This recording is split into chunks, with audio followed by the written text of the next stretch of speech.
Rockstar knows exactly how big the Grand Theft Auto 6 map is. They measured it, they built every square inch of it, and they are deliberately refusing to tell you. Sit with how insane that is for a second.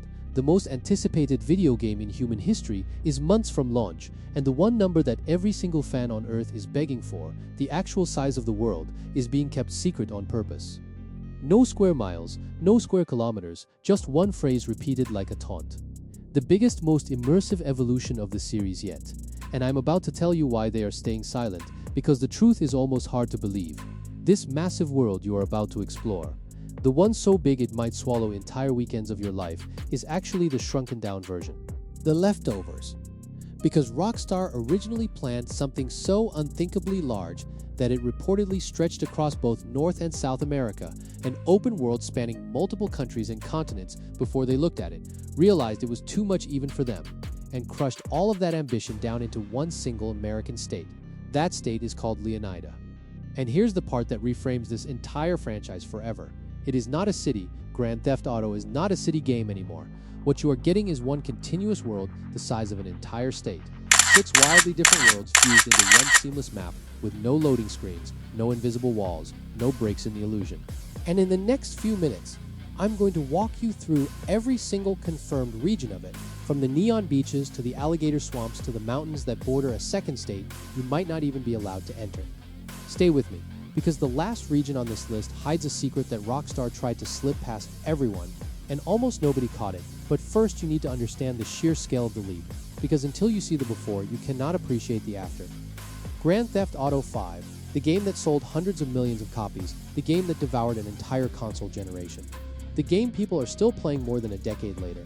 That entire world, the city of Los Santos and all of Blaine County around it, came out to roughly 49 square miles by most credible measurements, and in 2013, that felt infinite. People got lost in it for years. They found secrets a decade after launch. 49 square miles felt like a universe. Now brace yourself, the most meticulous community reconstructions of Leonida, built by fans obsessively measuring every road sign, every shoreline, every landmark visible in the 2 trailers, estimate that Grand Theft Auto 6 could be anywhere from 1.5 to nearly 3 times that size. Some of the most detailed projects land on a number around 2.4 to 2.7 times bigger than Grand Theft Auto 5. But I have to stop you right here, because this is the exact moment where almost every other channel lies straight to your face. Rockstar has confirmed none of those numbers. 0. Anyone who tells you the map is exactly a certain number of square miles is repeating a fan guess and selling it to you as gospel. What is real, what is actually confirmed, is the world Rockstar has shown with its own hands. 6 distinct regions, each one named and revealed by the studio itself, each one practically a full game on its own. So let us walk every inch of it, because once you see how these pieces connect, you will understand why this is the most ambitious world ever attempted. We begin where the entire heart of this game beats, Vice City. This is Rockstar's modern reimagining of Miami, and by their own words, it is the single most detailed city they have ever built in their history. But throw away your memories of the tiny Vice City from 2002, because this is a sprawling, breathing metropolis carved into distinct neighborhoods that each feel like their own separate world. There is Ocean Beach, drenched in pastel Art Deco hotels and blinding white sand, the glamorous postcard the whole city sells itself on. There is Little Cuba, alive with bustling bakeries, street culture, and noise pulled directly from the real Miami. There is the Tishawaka flea market, crawling with bootleg goods and hustlers working every angle. And out along the coast sits the VC port, described as the cruise ship capital of the entire world. This one city on its own is denser and larger than the complete maps of most other games ever made, and it is a single slice of what is coming. Now push south, straight out over the water, and the world becomes the Leonida Keys. This is Rockstar's version of the Florida Keys, a glittering chain of tropical islands strung together by long, scenic coastal highways that stretch far out into the open ocean. Picture turquoise water, speedboats, sun-bleached beaches, and hidden smuggling routes threading between isolated island communities where an entirely different breed of criminal thrives, a world away from the neon downtown. This region alone hints at a full ocean-based layer of gameplay, boats, diving, coastal smuggling, that this franchise has never truly committed to before. And we are only 2 regions in, then turn inland, and the entire world violently transforms into the Grassrivers. This is Rockstar's take on the Everglades. and it may be the single most unique environment in the history of Grand Theft Auto. A vast subtropical wetland of swamps, marshland, slow black rivers, and dense cypress forest. This is where alligators lurk beneath the surface, where hunting and fishing come roaring to life, where you carve through the water on an airboat across terrain. No previous game in this series has ever contained. There are forgotten rural communities buried out here, and a wildlife organization operating deep in the wild, an entire living ecosystem that feels ripped straight out of Red Dead Redemption 2 and transplanted into modern-day Florida. And keep this in mind as we go, because the deeper into this state we travel, the stranger and darker it gets. Keep moving west until you hit the coast, and you arrive in Port Gellhorn. And here, the entire mood curdles. Port Gellhorn is a run-down, gritty industrial port town, a place that once lived on tourism and trade and has since rotted into cheap motels, boarded-up attractions, truck stops, liquor stores, and a rough underground economy built on desperation. It even has its own dedicated police force, which quietly tells you something enormous about this world. There are multiple jurisdictions, multiple forces enforcing the law across different corners of a single state.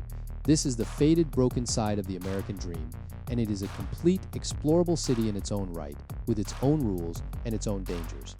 Next comes Ambrosia, a rural and industrial county defined by towering sugar refineries, biker gangs, and hard old-school American grit. It sits right on the edge of Lake Leonida, the massive freshwater body anchored at the dead center of the state, an inland sea so large it shapes the entire geography of the map. Ambrosia is the working-class backbone of Leonida, the kind of place where old money and dangerous men quietly run everything from behind closed doors and where the law feels very far away. And finally, all the way to the north, the land itself rises up into Mount Kalaga National Park. This is Leonida's highland wilderness, a forested expanse of lakes, rivers, and genuine mountain terrain. If Grassrivers is the swamp and Vice City is the neon, Mount Kalaga is this game's answer to the cold, scenic isolation of Red Dead Redemption 2's Ambarino, complete with dangerous wildlife, reportedly including bears and panthers stalking the backcountry. It is remote, it is off-road, it is untamed, and it hides the secret I promised you at the very start, because Mount Kalaga does not simply sit at the northern edge of the map. It borders another entire state, through license plates, through road signs, through tiny details buried in the trailers. Rockstar has quietly confirmed the existence of a neighboring state called Gloriana. And here is the maddening, tantalizing part that has fans losing their minds. The studio has said absolutely nothing about whether you will ever be able to set foot in it. It could be pure background flavor, a name printed on a license plate to make the world feel alive. Or it could be the first breadcrumb of a future expansion, an entire second state waiting silently beyond the mountains. Nobody outside Rockstar knows, and that is the perfect proof of how deep this world runs, because the size you can see might not even be the full size that exists. Now layer this on top, the real scale of Leonida is not just how wide it is how deep it goes. There are reportedly more than 700 enterable interiors, real buildings you can physically walk inside, stacked on top of expanded underwater regions hidden beneath all that ocean and swamp. So the true playable space blows past anything a flat surface measurement could ever capture. A world 2 to 3 times wider than Grand Theft Auto 5, and many times deeper in what you can actually touch inside it, which is exactly why you should tune out anyone confidently shouting a precise square mileage number as if Rockstar handed it to them. They did not, and the honest truth is far more staggering than the fake precision anyway. So step back and truly look at what Rockstar has built here, because the real story was never about a bigger map. It was about a leap into a completely different category. Grand Theft Auto 5 handed you a city and its outskirts. Grand Theft Auto 6 is handing you an entire living state, one continuous world where you can wake up on a neon beach in Vice City, drive north through decaying port towns and sugar refinery heartland, tear through alligator-choked swamps on an airboat, climb into misty mountains that border a state you may never be allowed to enter, and then sail out across a chain of tropical islands, all of it without a single loading screen ever breaking the dream. 6 radically different worlds fused into one, so massive that its own creators refused to measure it out loud and scaled down from a version that once spanned 2 entire continents. That is not a map, that is a world. And the second those servers go live on November 19th, millions of people are going to pour into Leonida and spend the next 10 years exploring it without ever seeing all of it. If you want to know exactly which of these 6 regions the story actually begins in, and where Jason and Lucia's crime spree first explodes across the state, watch the video on your screen right now, where I break this entire world down piece by piece, and subscribe. Because the moment Rockstar reveals a single new inch of this map, we are going to be the first ones standing on it, right here.